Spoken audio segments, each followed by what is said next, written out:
Oke, selamat morning, good pagi, konco gelap semua. Ketemu saya lagi, Aswin dari Gelap Otolem. Semua dalam keadaan sehat, bahagia, sejahtera bersama keluarga dan orang-orang Anda cintai dan tentunya diberkati Tuhan. Oke, ya melanjutkan story saya yang kemarin ya tentang kenapa sih kecelakaan karambol itu mayoritas terjadi di lajur paling kanan. Nah ya, oke. Ini menurut pengetahuan saya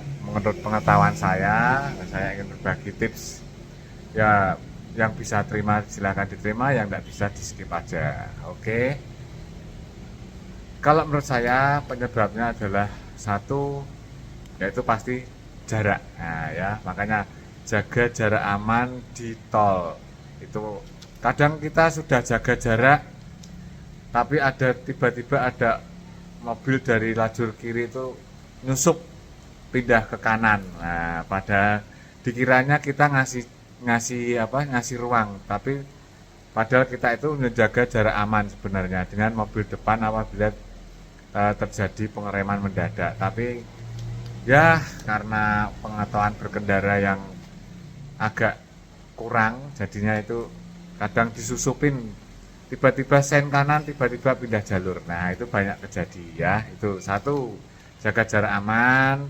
Terus kedua, jaga kecepatan. Nah ya, kecepatan itu di jalan, apalagi kalau hujan. Nah, jalan basah itu banyak aquaplaning. Nah oke. Terus selain itu karena kelelahan ataupun faktor lengah. Nah ya, ini yang sering terjadi, kelelahan atau faktor lengah. Karena apa? Nah, ini di kanan ini karena banyak yang merasa sudah berada di kecepatan maksimal. Nah, ya, karena banyak sering terjadi kalau ditanya itu, kenapa sih kamu di kanan terus tidak mau pindah ke jalur kiri?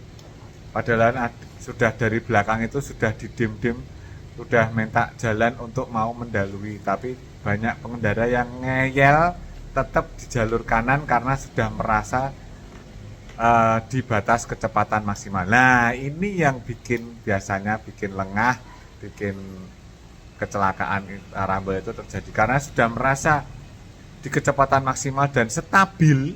Nah, stabil di kecepatan maksimal, kemudian ketika depan itu melakukan pengereman dadak, dia itu lengah.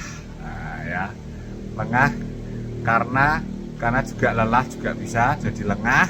Akhirnya ketika depan itu melakukan pengereman dadak ataupun ada kejadian yang belakang itu nggak nyandak semua guys ya. Oke, jadi makanya sekarang saya juga kalau nyetir di tol itu agak bingung sekarang ya. Yang kanan itu malah yang untuk lebih lambat, yang kiri itu untuk mendalui. Jadi yang mau mendalui itu harus ke kiri guys ya, karena yang kanan ini kadang sudah merasa di batas kecepatan maksimal, terus mau didalui tidak mau, akhirnya di kanan terus. Nah, yang mendalui itu harus pindah lajur ke kiri. Nah ya, nah selain itu juga kenapa mereka nggak mau balik ke kiri, alasannya lah itu di depan mau nyalip lagi. Nah, ya, jadi habis nyalip itu nggak mau pindah lagi ke kiri, tapi di kanan terus, itu alasannya lah di depan kan saya mau nyalip lagi ya. Banyak kejadian seperti itu ya. Jadi makanya banyak kejadian kecelakaan karambol di lajur paling kanan adalah ya disebabkan itu tadi, yang ngeyel tetap di jalur kanan terus, habis nyalip juga nggak mau balik kiri. Nah, ya. Tapi dengan begitu saya tuh sebenarnya malah seneng guys.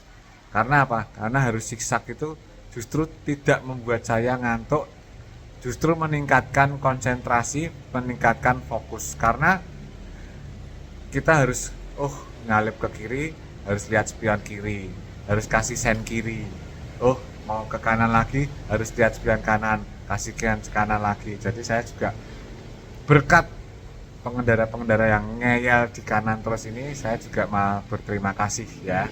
Jadi saya harus zigzag ini malah bisa meningkatkan fokus dan konsentrasi, nggak bikin ngantuk karena harus lihat kiri, lihat kanan, sen kiri, sen kanan, lihat spion belakang. Nah, ya kan? Akhirnya fokus dan konsentrasi tetap terjaga.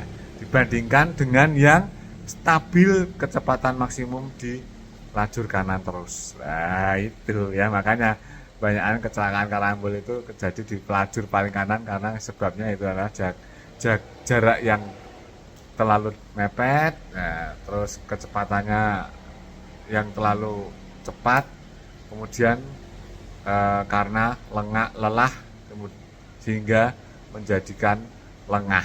Nah, oke.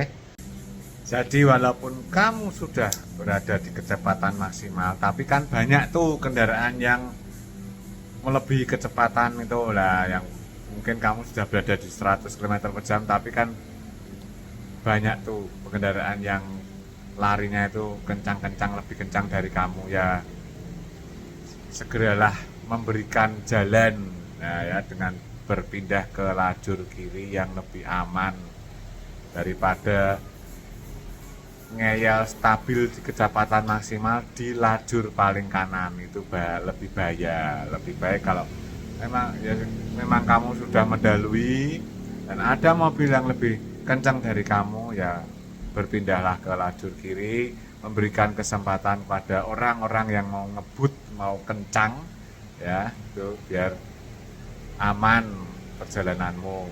Selain itu juga mosok ya nek ana ambulan sama darurat mbok suruh nyelip kiri, kamu di kanan terus ngeyel di kanan terus ambulannya sama daruratnya suruh nyelip kiri, kan ya lucu. Oke. Ya, tips saya juga untuk konco gelap semua.